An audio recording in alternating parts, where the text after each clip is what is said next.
حضرت فاروق اعظم کے ہاتھ میں تلوار تھی، گھر سے نکلے، کہنے لگے آج میں اس محمد کا خاتمہ کر دوں گا معاذ اللہ۔ تو اس نے گھر گھر فساد پیدا کر دیا تلوار لے کے۔ ابو جہل نے نا غصہ دلایا، کہنے لگا مکے میں کوئی سورما نہیں بچا جو مصطفیٰ کو قتل کر دے معاذ اللہ، 100 سن خونٹ ملیں گے۔ جناب عمر کہتے ہیں تلوار پکڑی، اور یہ سویر کی بات ہے، ابھی رات کو نبی پاک کعبے کا غلاف پکڑ کے کہہ رہے تھے اللہم اعز الاسلام باسلام عمر ابن خطاب، یا اللہ اسلام کو عزت دے دے، عمر کو کلمے کی توفیق دے دے۔ رات حضرت عمر کہتے ہیں دن چڑھا تو تلوار لے کے نا میں باہر نکلا، میں نے کہا آج میں چھوڑوں گا نہیں، ہر گھر میں فساد معاذ اللہ، ہر گھر میں لڑائی۔ فرماتے ہیں رستے میں حضرت ارقم بن زید مل گئے، کہنے لگے کدھر جا رہا ہے؟ میں نے کہا آج میں مصطفیٰ کو قتل کروں گا۔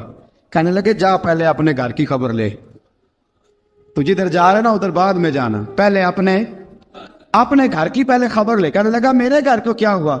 کہنے لگے تیری بہن فاطمہ بنت خطاب اور تیرا بہنوئی سعید بن زید دونوں کلمہ پڑھ چکے، جا پہلے اپنے گھر کی خبر لے۔ حضرت عمر فرماتے میں گیا، بڑا غصہ آیا کہ میرے گھر میں آگ لگ گئی، میں سردار مکے کا اتنا سخت گیر آدمی، میرے گھر میں اسلام آ گئے۔ فرماتے میں نے جا کے نا اپنی بہن کے گھر کی طرف رخ کیا، دروازے پہ پہنچا تو میں نے سنا اندر سے آواز آ رہی ہے، قرآن پڑھنے کی آواز آ رہی، قرآن پڑھنے کی۔ فرماتے میں نے دروازے پہ دستک دی، اندر سے آواز آئی کون ہے دروازے پہ؟ میں نے کہا عمر ابن خطاب۔ فرماتے ہیں کہ میرے بہنوئی نے کہا کہ فاطمہ تیرا بھائی بڑا سخت ہے۔ فرماتے ہیں میری بہن نے جلدی سے قرآن کے صفحے لپیٹ کے اوپر رکھ دیے، میرے بھائی جو تھے وہ میرے بہنوئی ایک دروازے کے پیچھے چھپ گئے۔ فرماتے ہیں میری بہن سامنے کھڑی ہے، پیار بھی بڑا تھا، میں نے جاتے ہی کہا کیا کر رہی تھی؟ توجہ ہے آپ کی؟ غلامان محمد جان دینے سے نہیں ڈرتے، یہ سر کٹ جائے یا رہ جائے کچھ پرواہ نہیں کرتے۔ ہمیں لگے کیا کر رہی تھی؟ حضرت فاطمہ خاموش ہے۔ عمر کہتا ہے میں نے ڈانٹ کے، بولتی کیوں نہیں، کیا کر رہی تھی؟ میں نے کہا قرآن پڑھ رہی تھی، قرآن پڑھ رہی تھی۔ کہا تجھے پتا نہیں، تجھے میرا پتا نہیں؟ فرمایا سارا ہی پتا ہے۔ کہا تو جانتی نہیں لات و منات کو برا کہتے ہیں؟ فرمایا وہ بات کی باتیں تھی، وہ جاننے نہ جاننے کی باتیں۔ دوستو توجہ، حضرت عمر ابن خطاب فرماتے ہیں کہ بہن اس جلال، اس روب، اس اعتماد سے بولتی تھی کہ میں نے ایک تھپڑ مارا بہن کے منہ پہ، میری بہن ادھر جا کے گری۔ فرماتے ہیں کپڑے جھاڑ کے کھڑی ہوئی، کہنے لگی عمر ایک تھپڑ نہیں تو 1000 مار، تو 1000 مار، لیکن یہ امید نہ رکھنا کہ میں قرآن چھوڑ جاؤں گی، یہ امید نہ رکھنا میں قرآن چھوڑ جاؤں گی۔ فرماتے ہیں کہ میرے ہاتھ میں تلوار تھی، میں نے دستے کی طرف سے نا، دستے کی سائڈ سے تلوار بہن کو ماری زور زور سے، سر سے خون نکل آیا۔ فرمایا میں اپنے بہنوئی کی بڑی عزت کرتا تھا، میرا بہنوئی پردے سے نکلا بیوی کو بچانے، میں نے زور زور سے 2 تلوار کی پشتیں اس کے سر پہ بھی ماری، خون نکلا، پھر میری بہن آگے ہوئی، پھر مارا۔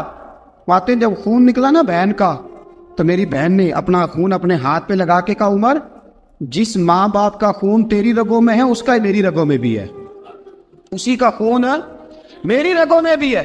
فرمایا عمر جس باپ کی پشت سے تو ہے میں بھی اسی باپ کی پشت سے ہوں، جس ماں کی چھاتیوں سے دودھ تو نے پیا ہے میں نے بھی اسی ماں کی چھاتیوں سے دودھ۔ توجہ ہے آپ کی؟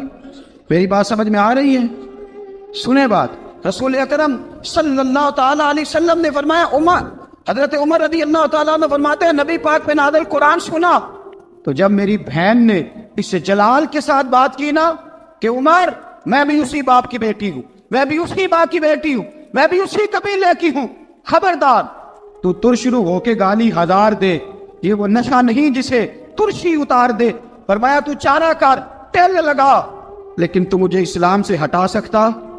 حضرت عمر فرماتے ہیں بہن کا جلال دیکھا تو میں ٹھنڈا ہو گیا، بہن کا جلال دیکھا تو میں نے کہا اچھا مجھے دکھاؤ کیا پڑھ رہی تھی، مجھے دکھاؤ ذرا کیا پڑھ رہی تھی۔ فرماتے ہیں میری بہن کہنے لگی تو کافر ہے، انما المشرکون نجس، جا پہلے وضو کر کے آ، جا غسل کر کے آ، جا پہلے نئے کپڑے دھلے ہوئے پہن کے آ، پہلے تیار ہو کے آ۔ حضرت عمر فرماتے ہیں میں تیار ہو کے آیا، میری بہن نے جھولی میں صفحے رکھے، قرآن پڑھے بہن، سنے بھائی، اللہ تقدیر بدل دیتا ہے۔ قرآن پڑھے بہن اور سنے بھائی،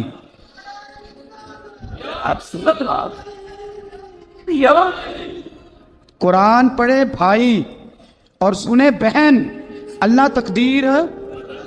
لیکن آج بہن بھائی قرآن تو سنتے سناتے ہی نہیں نا، یہ تو رواج ختم ہو گیا نا۔ وہ قوم جو کل لڑتی تھی ننگی شمشیروں کے ساتھ، وہ آج سینما دیکھنے جاتی ہے اپنی ہمشیروں کے ساتھ۔ معاذ اللہ، نعوذ باللہ، استغفر اللہ۔ ہمارا وہ حال نہیں رہا جو تھا۔ حضرت عمر فرماتے ہیں بہن نے قرآن پڑھا، میں نے قرآن سنا، پتہ نہیں قرآن میں کیا لذت سی، میں رو رو کے بے حال ہو گیا۔ فرماتے ہیں میرے جیسا سخت آدمی، میرے جیسا سخت جو کبھی نہیں رویا تھا، آج قرآن سنا۔ فَإِذَا سَمِعُوا مَا أُنزِلَ إِلَى الرَّسُولِ تَرَىٰ أَعْيُنَهُمْ، جب قرآن، اللہ کا قرآن پڑھا جاتا ہے جو رسول پہ آیا، تو لوگوں کی آنکھوں کو تم دیکھو گے، ان کی آنکھوں میں آنسو ہوتے ہیں۔ فرمایا میں رو رو کے بے حال ہو گیا۔ میری بہن کہنے لگی بھائی کیا پروگرام ہے؟ میں نے کہا مجھے بھی لے چلو، مجھے بھی لے چلو۔ کہا چلو۔ فرمانے لگے ذرا ٹھہر جاؤ، میرے نا ہاتھ باندھو، رسیوں کے ساتھ نا میرے ہاتھ، پیچھے میرے ہاتھ باندھ لو، گلے میں میری تلوار لٹکا لو، میں مارنے آیا تھا، اب میں مجرم بن کے جانا چاہتا ہوں، مجرم بن کے۔ اور ہمارے شیخ فرمایا کرتے تھے استاد گرامی، حضرت عمر فرمانے لگے مجھے مارتے مارتے لے کے جاؤ، میں چونکہ مارنے آیا تھا نا مجھے۔ اور ایک پنجابی کا شاعر کہتا ہے حضرت عمر نے کہا گھروں آیا سا مار مکاونے نو، گھروں آیا سا مار مکاونے نو، ان مینو مار دے لے چلو، متے عمر دی عمر برباد ہوئے جتھے عمر سوار دے لے چلو۔ گھروں آیا سا مار مکاونے نو، ان مینو مار دے لے چلو، متے عمر دی عمر برباد ہوئے جتھے عمر سوار دے، متے عمر دی عمر برباد ہوئے جتھے عمر سوار دے۔ فرماتے جب پہنچے نا دار ارقم میں تو دروازے پہ حضرت امیر حمزہ کھڑے تھے۔ حضرت امیر حمزہ، ایک شخص کہنے لگا حضرت امیر حمزہ سے عمر آ رہا ہے، فرمایا آنے دو۔ کہا حضور وہ تلوار بھی گلے میں لٹک رہی ہے، فرمایا آنے دو، وہ اگر عمر ہے تو میں بھی امیر حمزہ ہوں، وہ اگر عمر ہے تو انا اشہد اللہ و رسول ہی، میں اللہ رسول کا شعر ہوں، آنے دو۔ کہا آپ کیا کریں گے؟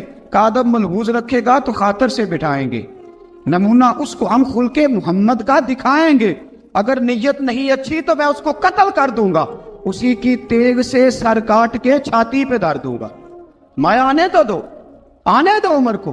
حضرت عمر آئے، دروازے میں داخل ہوئے، صحابہ فرماتے ہیں کہ حضور نے شور سنا، فرمایا کون ہے دروازے پہ؟ فرمایا عمر۔ فرماتے ہیں حضور اٹھے تیزی سے، چادر گر گئی، چادر، حضور تیزی سے اٹھے، کھول دو دروازہ، حضور عمر کے گلے میں تلوار ہے، فرمایا پھاٹک کھول دو، یا رسول اللہ عمر آپ کا دشمن، فرمایا کھولو دروازہ، کہا یا رسول اللہ خطاب کا بیٹا، فرمایا کھولو دروازہ، یا رسول اللہ ابو جہل کا رشت، فرمایا کھولو دروازہ، حضور ماجرا کیا ہے؟ فرمایا وہ اپنے آپ نہیں آیا، میں نے رات اللہ سے دعا مانگی ہے، میں نے مانگ کے لیا ہے، میں نے مانگ کے لیا، وہ اپنے آپ تھوڑا آیا ہے، مانگ، کھولو دروازہ، آنے دو۔ حضرت عمر چھٹ سے دروازہ کھلا نا، رسول پاک سامنے کھڑے ہو گئے۔ کیا منظر تھا؟ ابو بکر فرماتے ہیں تمہیں کیا بتائیں کیا منظر تھا؟ حضرت ارقم فرماتے ہیں تمہیں کیا بتائیں کیا منظر تھا؟ میرے حبیب کی گردن تنی ہوئی ہے، آنکھوں میں آنسو بھرے ہیں پر نیچے نہیں گرتے، آنسو بھرے ہیں آنکھوں لیکن نیچے ٹپکتے نہیں۔ میرے رسول پاک آگے بڑھے، عمر کی گردن جھکی ہوئی ہے، عمر اوپر نہیں دیکھتے، حضور آگے بڑھے، کیا کہ حضرت عمر کا کندھا زور سے ہلایا، فرمایا کیا پروگرام ہے تیرا، کیا ارادہ ہے تیرا، بول۔ حضرت فاروق اعظم آنکھ یوں اٹھا کے کہنے لگے سونیا بس اب کلمہ پڑھنے کا ارادہ ہے، سونیا کلمہ پڑھنے کا۔ صحابہ فرماتے ہیں پتہ نہیں کیا ہوا، پتہ نہیں، حضور کا اتنا جوش ہم نے کبھی نہیں دیکھا، نبی پاک کو نعرہ لگاتے ہم نے پہلے کبھی نہیں دیکھا۔ جب عمر نے کہا نا سونیا کلمہ پڑھنے آیا ہوں، فرماتے ہیں رسول پاک کے جو آنسو بندے ہوئے تھے نا وہ ٹپ سے نیچے گرے اور حضور نے فرمایا اللہ اکبر، اللہ اکبر۔ فرماتے ہیں حضور نے جب اللہ اکبر کہا تو سارے صحابہ بھی کہنے لگے اللہ اکبر، اللہ اکبر، اللہ اکبر۔ حضرت عمر فاروق کا عدل اور حضرت فاروق اعظم کا انصاف، اس کو دنیا جانتی بھی ہے مانتی بھی ہے۔ حضرت فاروق اعظم رضی اللہ تعالیٰ عنہ قاضیوں کا تقرر کرتے وقت سب سے زیادہ احتیاط کرتے تھے کہ بندہ کس قسم کا ہے، اس کا مزاج کیا ہے، معاشرے میں اس کا وقار کیسا ہے، اس حساب سے اس کو تقرر کرتے تھے قاضی کے لیے۔ اور کیا حال تھا؟ حضرت زید بن ثابت رضی اللہ تعالیٰ عنہ کو آپ نے قاضی مقرر کیا، بعد میں معزول کر دیا۔ کیوں آپ نے معزول کیا ہے؟ تو حضرت عمر کہنے لگے اس کی وجہ ہے، ایک دن ایک شخص نے، حضرت ابی بن کعب نے مجھ پر مقدمہ کیا، حضرت عمر پر مقدمہ کر دیا، تو فرماتے ہیں کہ میرے سامنے میں دیکھ رہا تھا، جب میں عدالت میں پہنچا تو زید بن ثابت نے میرا کھڑے ہو کے استقبال کیا، اور جب مدعی آیا ہے تو وہ بیٹھے رہے ہیں۔ تو میں نے کہا کہ جب آپ دونوں میں ملتے وقت انصاف نہیں کر رہے تو فیصلے میں کیسے انصاف کریں گے؟ آپ اس قابل نہیں کہ آپ کو قاضی بنایا جائے، معزول کر دیا۔ اگر میں بحیثیت مجرم، بحیثیت ملزم آیا ہوں، اگر آپ نے میرا کھڑے